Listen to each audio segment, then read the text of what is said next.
their hiring and their admissions, and also being a survivor at RTD and on the other side of the political side, I see that minority-held contracts are put forward as set-asides and MBE, minority business enterprises, and a lot of governmental time is set trying to make sure that we get those type of businesses their slice of the pie. Well, a lot of government time is spent doing that, but a lot of private sector time too. Just as there's lots of government bureaucrats set up to process tax returns, there's a huge cottage industry in gaming the tax system. The same thing happens with minority set-asides and these special women-owned business enterprises and things like that. When CDOT has a roads paving project, if you're a small enough organization that you can, for instance, have the company in the wife's name and not the husband's name, or put 51% of a company into a minority's name, then you can bid under a different system. People learned how to game the system, and it's unfair for everybody involved. And as a taxpayer, I don't care who paves the roads as long as it's done to proper quality and at the least cost. And I've got to imagine there's a whole industry, and we've spent a lot of time talking about CU and other higher education departments, and there is an entire industry of people who are diversity bureaucrats. They make 90 grand a year to make sure that we're diverse. That's right. And one interesting note is that I have been overwhelmed by support we've gotten from one constituency in particular, and that's women-owned businesses. I've talked with tons of female small business owners and female-owned contracting companies, and they all say the same thing. I don't need this. This is offensive. And more of them are refusing to bid projects as a disadvantaged business enterprise. And that's exciting, it's encouraging, and it really reflects where we are as a country. Women and minorities are making it every day. To get to where we are on the ballot, this initiative, the Civil Rights Initiative, will be on the ballot this fall. It is amendment number 46 on this ballot, on the scorecard. But there are other initiatives that are being passed around, and there's one called 82 that I know they're out there gathering signatures, and it looks awfully like yours. I mean, it looks like a carbon copy of yours. It's to do the same things. Tell me, what is Initiative 82? Initiative 82 takes our exact language, which specifically bans the practice of racial or gender preferences in those three areas we discussed: education, contracting, and hiring. But then what it does is add one more sentence, and that sentence defines preferences as quotas or set-asides. And that's a dangerous game because that protects the status quo as we have it. There's a pair of U.S. Supreme Court decisions coming out of Washington in 2004 that say that race can be used as race or gender can be used as one or two, I guess, of many factors. But the problem is, if you look at how competitive it is today at our institutions of higher learning and also in the workplace and the marketplace, race or gender can very easily become the deciding factor. Okay, so let me see if I get this right. I want to make sure I understand this. So 82, while it reads almost verbatim of the initiative you and Ward Connolly placed on the ballot, it has basically a poison pill. At the very end of this, they put in this wonderful sentence that says, while all this stuff we said above sounds great, we really mean opposite of what we're saying, and this turns it into a worthless measure. What? You're an observer on this one. Why in the world would anybody try to put on a copycat amendment that switches the last sentence? It's a very easy question. This is a very complex ballot, and everybody's going to go into the ballot box voting for president. And then they get to go through all of the really interesting, sexy candidate races, and then they get down to the bottom where there's these huge blocks of text, and it's very confusing. People don't know what's going to be on the ballot, and by that point, it all runs together. If you see something that bills itself as an equal rights initiative, and then you've got the civil rights initiative, people who don't spend their time waking up every morning thinking about politics, it's going to be tough for them to figure out what the difference is here. And also, it sounds reasonable. It sounds like they're getting rid of quotas while at the same time they're trying to protect affirmative action and race preference programs. What they say is modest equal opportunity programs. That's what they want to protect. But is it a modest equal opportunity program to deny one candidate admission because they don't have the same race, or they don't have the preferred race or gender of another candidate? That's racist. It's un-American. Right, and that's why a recent Washington Post Wall Street Journal poll showed that nearly 70% of all Colorado voters are with us. That scares the other side. Let's get down to the specifics. Who's behind 82? Be as specific as you can. What group, what person?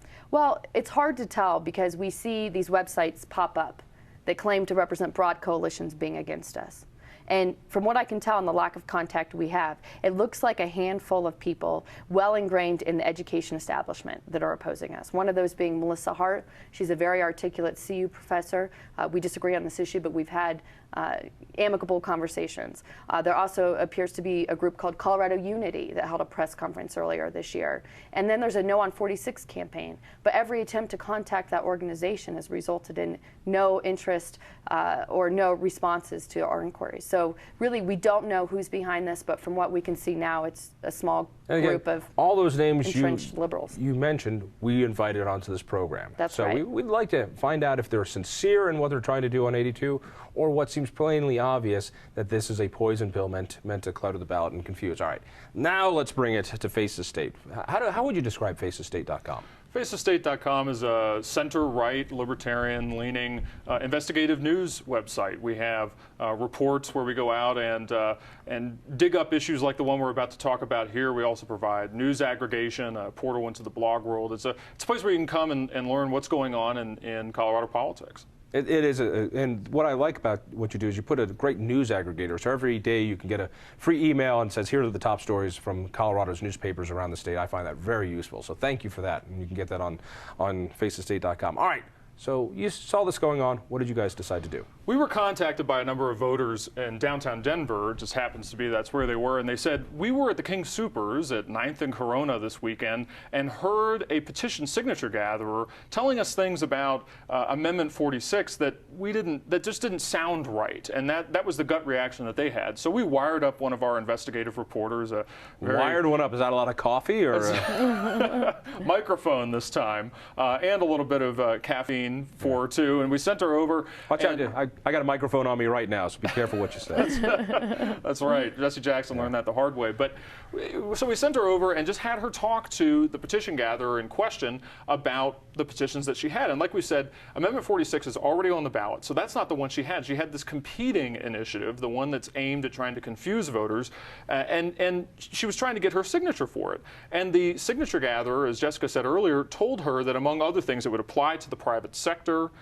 She was confused as to its impact on quotas, and most importantly, she told this investigative reporter, a woman in this case, that it would do away with battered women's shelters. Imagine the impact there. You're walking out of the grocery store and somebody tells you that something's going to get rid of battered women's shelters. That would incentivize people who don't know a whole lot about the issue to sign.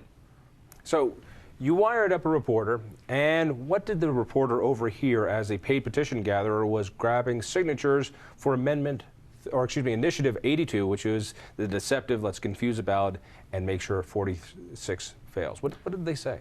Well, she said, it was about a 4-minute conversation, and she's also confused about the impact of a lot of other initiatives that they're collecting as well. This isn't just unique to this civil rights initiative. But she told her that it was sponsored by out-of-state interests. That's not true. She told her that it would do away with job training programs, with programs run by contractors to get women involved into that industry. It's just patently false. And at the end of it, our investigative reporter was, I think, just as confused as everybody else about this, because the signature gatherer was speaking with authority. It sounded like she was speaking with authority, but it was just a tactic to mislead and gain that signature. Right. Well, let me ask you point blank. Ward Connolly's initiative, 46, does it get rid of important things like battered women's shelters? Will it make it difficult to hire gender-specific prison guards? No, and by the way, Ward Connolly is part of this initiative, but it very much is a homegrown effort here in Colorado, so I just want to distinguish there. In fact, our initiative encourages equal opportunity programs, true equal opportunity programs, because it says we're no longer going to deny the little boy access to the science outreach program if that program is private. If a group of women still want to have a girls in science program, they can do that. But we believe the time has come to stop discriminating just because somebody's born with the wrong gender or the wrong sex. So we advocate true equal opportunity programs. And what we've seen in the other states where these initiatives have passed is that these programs, the good programs, the programs that can be opened to boys and to not minorities or different racial groups, not preferred racial groups, these programs are thriving. Minorities are thriving. Women are thriving. Minority admission. My question was, were they telling the truth? Will 40